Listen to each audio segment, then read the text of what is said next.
Hey guys, welcome back to 114 Rides. Today we're going to get into an H&R spring install on this 2012 Audi S4. Just taking a look at the car in stock form. Alright, looks like we got about a finger and a half gap here on the rear wheel.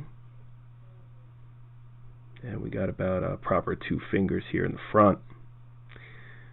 So this car is going to be dropped about 1 inch and a quarter, and let's get into it. Should be a good time.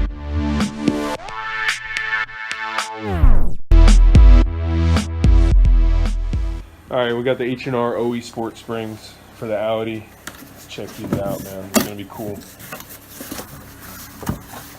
Nice. Check these out. Nice finish on them. I had a set of these on one of my old Volvos, and the ride wasn't great, but it stiffened it up a bit, and you can tell the difference. They're really good quality springs, so we'll see what they do on the Audi today.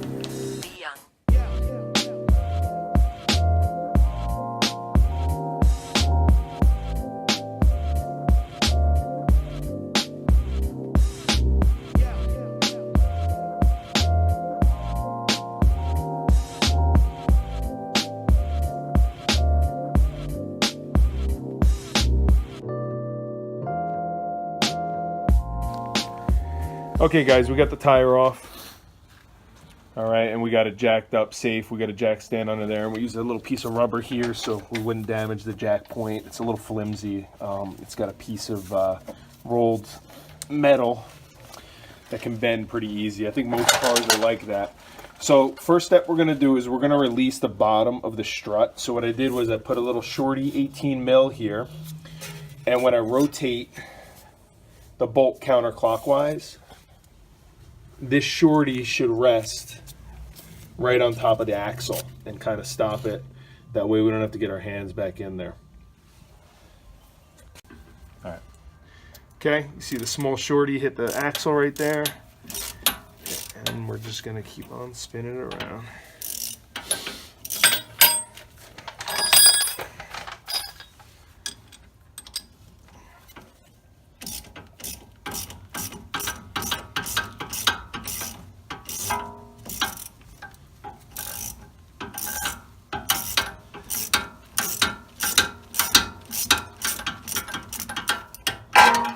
Okay, and now we should be able to hand loosen it, and on to the next step. I'm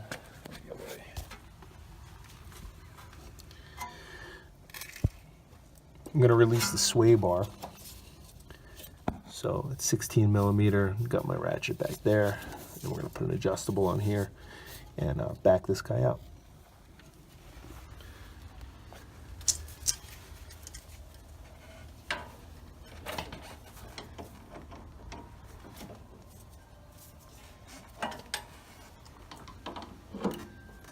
Yo, the size was right on the money.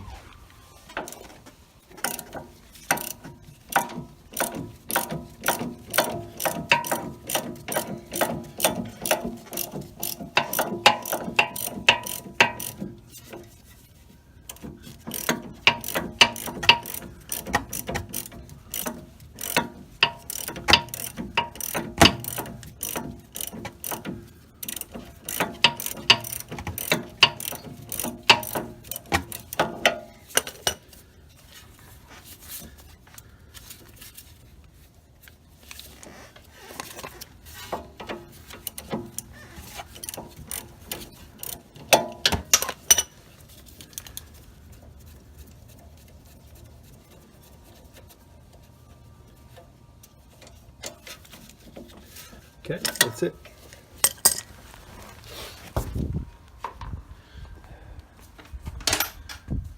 Okay, so now I got my 18 millimeter wrench on the lower control arm bolt right here. And then we got another bolt right there. And we're going to back that off, and then once we get it undone, we're going to use the jack to kind of help us work that bolt out. I got my 16 millimeter ratchet and adjustable wrench. on the upper control arm mount. Okay, and we're going to back that off. And then underneath you have a slit here, and then you have a slit in the front. And what we're going to do is we're going to walk these upper control arm mounts away from this portion of the suspension. Okay, so this lower portion of the control arm, what you got to do is you got to put a wedge in here. If this wants to clamp naturally to the strut assembly here. So everything's free, so you have plenty of room to work. And what you want to do is you're gonna have to wiggle this portion down and pull this forward, and then this will drop straight out. You see how it's forked at the bottom there? That gives you enough room to straddle the lower control arm and be able to pop that off the strut. We have a plastic piece that's going to be, it's called a cowl cover, but it's access to your battery.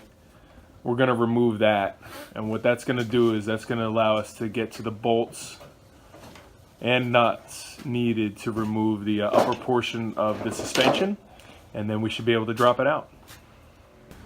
Okay, so we have 4 bolts on the top here that are mounted to the frame. You have 1, 2, 3, 4. What we're going to do is we're going to back those out just so they're loose enough where we can do it by hand. You may need some assistance. I got my twin brother over here. He's going to hold on to the strut assembly, and I'll back these out, and then we'll be able to slide the unit out and get the compress and the springs.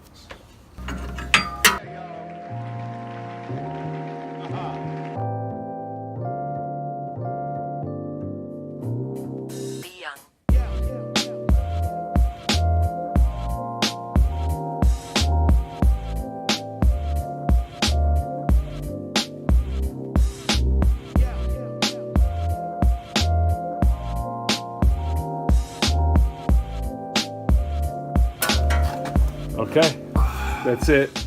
It's out. That's the strut assembly. So we're going to get it on the bench over here and put the spring compressors on it. We'll show you guys how to do that safely. This is probably one of the more dangerous parts of the video. Okay, so spring clamps are on the coil spring. We had to do a little finagling. This is pretty tight. The coil spring looks pretty short too. So we just use an adjustable wrench, clamp that down.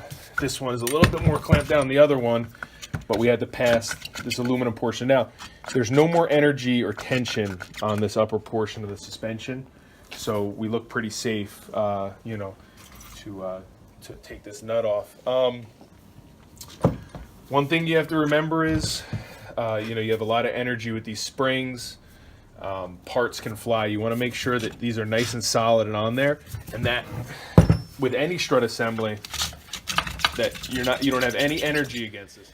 All right, so I couldn't find a through wrench that fit, so what we used was our 1/2-inch impact. I held the body of the shock here, and it came right out. So strut assembly out. Okay, there's your hat for the top, your nut. Now your spring is going to come right out, and what you can do is you can back off your spring compression clamps, and you're good to go. Okay, so this is a side-by-side comparison of the new H&Rs versus the stock. You know, essentially they're the same height. Here it looks like it's a little bit more progressive with the spring rate. It's a little bit tighter. These aren't going to make a huge difference in ride height. I think, what do they claim? 1.2 inches difference. So, you know, it'll bring the fender down a little bit, maybe like a finger gap, but you're going to have a little bit more stiff and aggressive ride, you know, for cornering and having fun. Okay, so our new spring is in. They do have orientation. You have these rubber seats. The spring end is going to butt up right against here, and then same on the underside. It's a little harder to see, but they pretty much match up once you put this top hat on. Now what we're going to do is take our 18mm, cinch it down. Okay, so the strut assembly's up there. Now what we're going to do is we're going to keep these 4 bolts fairly loose for the assembly process. That way we'll be able to move it a little bit easier and shift some things around in case we need to wiggle some stuff back together. And then we'll come back up here and we'll tighten everything up. The bottom of the strut assembly right here. And then we're gonna put this portion in. This portion connects to the lower control arm as well as the sway bar. You have to put a spreader bar into this crack and open it just a hair while you simultaneously jack it. Okay, from underneath behind the brake rotor. And what that'll do is that'll press this portion over your strut assembly. You see how we have a little bit hanging out right there? That's perfect. And then what we did is we sent our bolt here right through the lower control arm, and then you can just tap it in while it's jacked up. You line it up, and you can just tap that in with a hammer, and then you can go ahead and tighten that up. Okay, so with the jack pressed up underneath the suspension, is a good time to come back up top and give these bolts up here a nice torque. I'm gonna go in a crisscross pattern. I've already tightened this one, so I'm going opposite. Okay, right there. Let me do this one. Crank. Just remember, these ones up top, you're going into aluminum, so once you get it tight, you only want to go like a quarter turn and just get it cinched. You don't want to go crazy and strip these. These aren't going anywhere. All right, so I didn't record this next part, sending this this nut and bolt through here because these two upper control arms are really tough to get in. So what you want to do is you want to line them up, and with the assistance of the jack underneath the suspension assembly, you're going to use some channel locks, and you have to slowly work them in. And what we learned was you want to seat this back one in closer to the interior of the car first. That's a pain in the butt. And then you can send the bolt through partially, and then you clamp this one down, and then you can fully send the bolt through, and we're going to tighten that up. We're going to get started on the other side here. It's essentially the same procedure, and then we'll see you guys once we get to the back.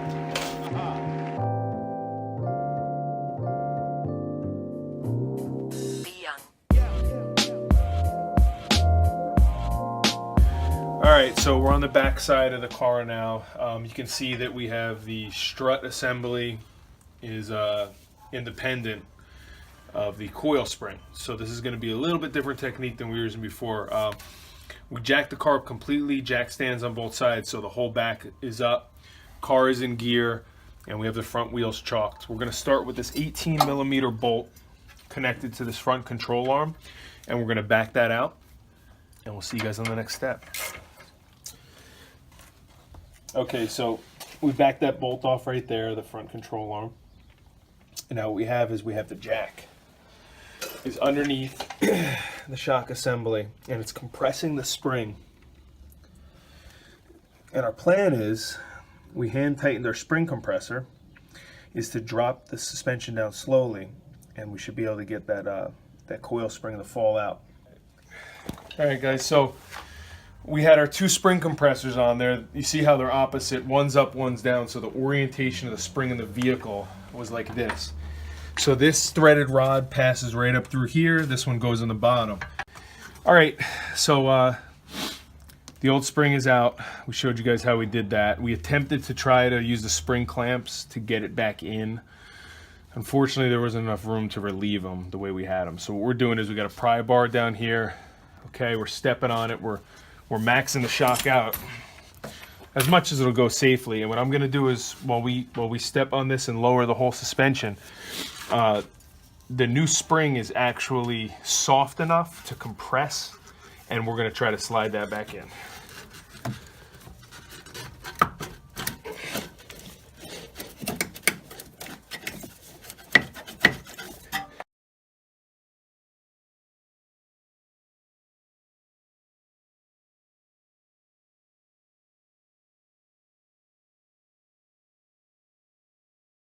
Okay, so the spring is in. We kind of massaged that in there with our feet, stuck a pry bar in, dropped that down, wiggled it in. The rubber was able to roll a little bit, which gave us a little bit of give.